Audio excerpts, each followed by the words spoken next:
অনেক দিন পর আমার ছোট্ট ময়নাটা আমার বাসায় আসছে। ময়না এই বছর আমাদের সাথে আমাদের বাসায় ঈদ করেছে।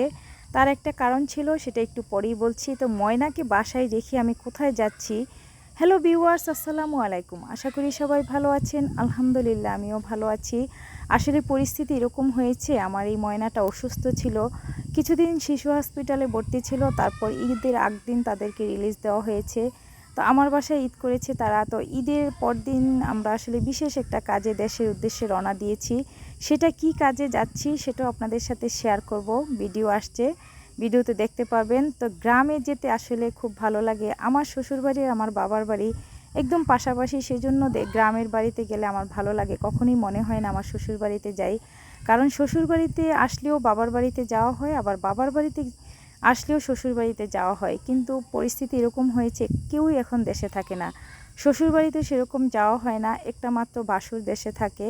তাও বাসুরের ছেলেরা সবাই ঢাকায় থাকে। বিশেষ কোনো অকেশানে দেশে যাওয়া হয়। দেশে যাওয়ার পরিবেশটা আমার কাছে খুবই ভালো লাগে। এটা হলো আমাদের দেশে যাওয়ার নদী।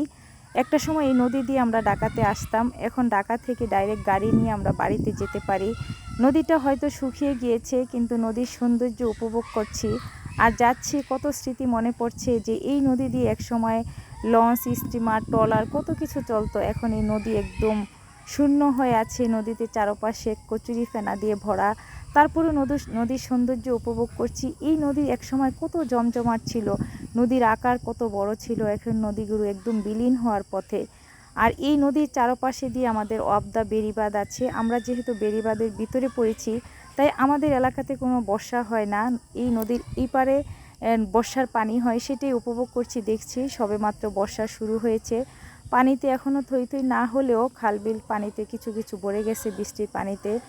দেশে যাওয়ার উদ্দেশ্য হলো, বিশেষ একটা আয়োজন আছে, বিশেষ অনুষ্ঠান আছে। আমি কখনো কোনো অনুষ্ঠান মিস করি না। আমি যেখানে গ্রামের বাড়িতে কোথাও দাওয়াত পড়লে আমার কাছে খুব ভালো লাগে। ওই যে বললাম না যে আমার শ্বশুরবাড়ি আমার বাবার বাড়ি খুবই কাছাকাছি, তাই শ্বশুরবাড়ি আসলেও বাবার বাড়ির অনেকের সাথে মানে দেখা হয়ে যায়, ভালো লাগে, বাবার বাড়িতে যেতে পারি। আর শ্বশুরবাড়ি আমার কাছে কখনোই শ্বশুরবাড়ি মনে হয় না, কারণ এখানে আমি এত আদর, ভালোবাসা, সম্মান পাই। এখানে আসলে আমার মনটা অনেক বড় হয়ে যায়। আলহামদুলিল্লাহ, এই যে শ্বশুরবাড়িতে চলে আসছি, এটা হলো আমার শ্বশুরবাড়ির সামনে দিয়ে রাস্তা। এখান থেকে গাড়ি থেকে নেমে আমরা বাড়ির উদ্দেশ্যে রওনা দেওয়ার পথে দেখতে পাচ্ছেন বিশাল এক গেট সাজিয়েছে। সেই গেট কেন সাজিয়েছে সেটা আপনাদের সাথে শেয়ার করব। কার এই গেটের অনুষ্ঠান কি হবে সেটা পরবর্তী ভিডিওতে আপনাদের সাথে একটু একটু করে শেয়ার করব। এই তো চলে আসছি বাড়িতে এসে দেখি একদম চারদিকে লাইটিং করা, অনেক সুন্দর করে রাস্তা থেকে গেট দিয়ে লাইটিং।